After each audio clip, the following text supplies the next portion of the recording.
suis pas content. Il y a Macron qui a fait une interview. Ouais, il a fait une interview. Et je dois vous confier que pour la première fois depuis longtemps, j'ai eu peur. Mais vraiment peur. La gravité vient des attentes, de l'exigence qu'on ressent chez celles et ceux qui nous regardent. Et elle s'installe irrémédiablement le soir même. C'est la fin de l'innocence. C'est la fin de l'innocence. Ouais. La fin de l'innocence. Ouais. Vous voulez que je vous en parle? Vous voulez que je vous en parle, général? Hein? De ce matin à Dien Bien Phu. J'étais avec les enfants dehors. Ils sont venus. Et quand ils sont repartis, l'innocence avait disparu. Puis qu'est-ce qui t'arrive? Jean Studio, putain, mais tu fais quoi là? Tu passes pas un casting pour une audition? Tu surjoues tellement que maintenant les mecs rajoutent de la musique. Ils ont mis la musique comme dans Mystère. Mais qui aurait osé faire ça avec Chirac, Mitterrand ou même François Hollande? Vous voyez que François Hollande, ça aurait posé un problème de swag évident par contre. Be you.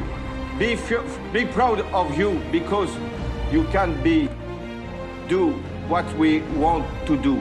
The glorious history of the Americans, France and the United States of America. Michel, long live the United States. Wait for that the people, the world will act for you.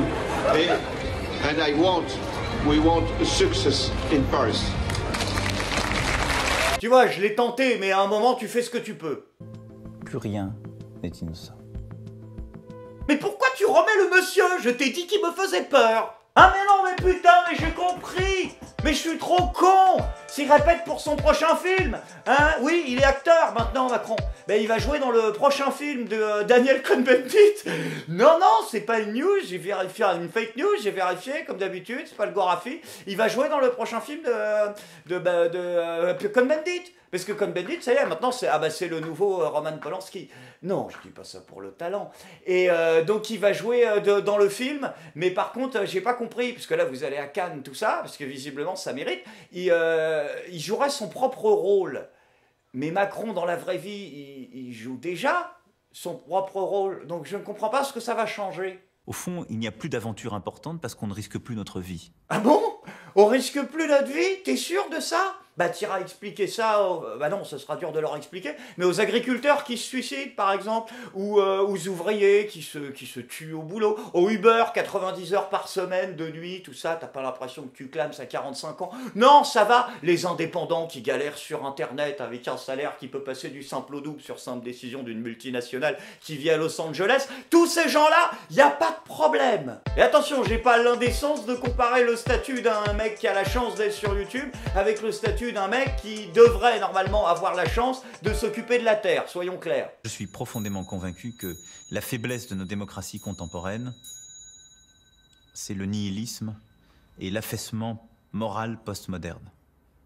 Alors, attends, je mange une chaussette et je fais un anulingus à Danny Briand. Camoulox. Merde! Oh, je l'ai encore raté, hein? C'est pas à ça qu'on jouait? Ah bon? Ah, c'était sérieux, c'était une vraie phrase, d'accord. Alors du coup, qu'est-ce que je réponds à ça? Je peux te proposer... Va niquer ta mère?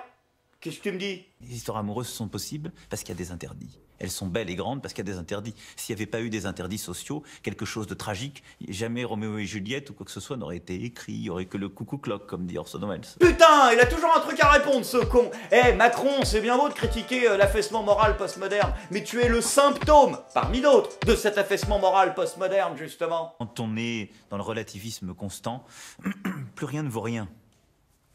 Et c'est au fond le traitement de tous ceux qui aspirent à devenir des petits bourgeois. Soit ils le sont socialement, soit ce sont les petits bourgeois de la pensée. En fait, c'est ça qui est dingue. C'est que Macron est fondamentalement persuadé de ne pas être un bourgeois.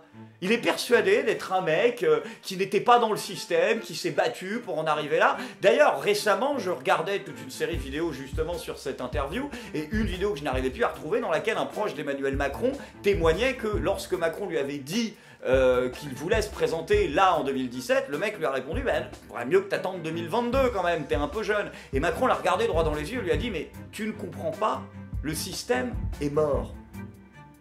Et c'est pour la même raison que là, il nous dit qu'il est le nouveau grand copain de Donald Trump. Ouais, c'est sa nouvelle pute. Et donc, du coup, il nous dit, parce que il l'a dit en interview, mais écrite cette fois-ci, Macron, il dit, le point commun entre Trump et moi, c'est que nous sommes tous les deux des anti-systèmes. C'est peut-être éventuellement valable pour Trump, mais Loulou, pas du tout pour toi. Tu as été mis en place par le système. Le mec est peut-être le premier président de l'histoire de France à être dans l'auto-tromperie absolue. Tu ne comprends pas que ce sont les expositions médiatiques, le matraquage médiatique 15 jours avant ton élection et l'affaissement moral postmoderne, justement, qui t'ont amené là. Colonel Beltrame, il est mort parce que la France, ce sont des idées, des valeurs. Non, faux, raté. Arnaud Beltrame est mort parce que vous faites des magouilles avec les pays qui financent les mecs qui l'ont buté. L'histoire de notre pays, c'est une histoire d'absolu. C'est un combat pour la liberté. C'est une volonté d'être souverain face à tous les fascismes. C'est un amour de la liberté au-delà de tout. C'est une volonté de l'égalité réelle. Ok, on a filmé un dictateur ou il se passe quoi? C'est ça la France. C'est ça ce qu'a fait Beltrame. T'as vu, le mec ne dit même pas Arnaud Beltrame. Ça, c'est le summum de l'ignominie. Il ne dit même pas Arnaud Beltrame, même pas le lieutenant-colonel Arnaud Beltrame, il dit Beltrame. Voilà, c'est hop, marque déposée, ça y est. Pour construire sa grande histoire égotique et son délire néo-bonapartiste, pour se créer son espèce d'imaginaire dingue, là, il a déjà, tu sais, de la même manière qu'on dit Dreyfus. Voilà, on cite jamais le prénom. Ben là, déjà, mais sauf que là, ça arrivait il y a 5 jours du gland. Donc hop, Beltrame, ça y est, ouais, Beltrame. Ouais, Beltrame, je m'en souviens, j'étais là, ouais. Ouais, j'étais président. Non, mais tu pètes un plomb. Je dis que le choix de Beltrame, qui est celui de tout soldat, c'est d'être prêt à sacrifier sa vie pour que un autre citoyen innocent puisse la vivre. Donc Macron, je vais te la faire courte, t'aurais eu un minimum de décence, t'aurais dit Arnaud Beltrame. T'aurais eu un minimum de respect, t'aurais dit le lieutenant-colonel Arnaud Beltrame. Et t'aurais eu un minimum d'honnêteté, t'aurais dit le lieutenant-colonel Arnaud Beltrame, à côté duquel je suis une grosse merde fragile. Et les gens qui pensent que la France, c'est une espèce de syndic de copropriété où il faudrait défendre un modèle social qui ne sale plus, une république dont on ne connaît plus l'odeur. Non, moi je suis pas d'accord, on la connaît l'odeur. C'est celle de la merde. Hein, c'est juste que toi, tu t'as jamais pu la sentir parce que... Il y a la clim chez Rothschild. Je suis pas content.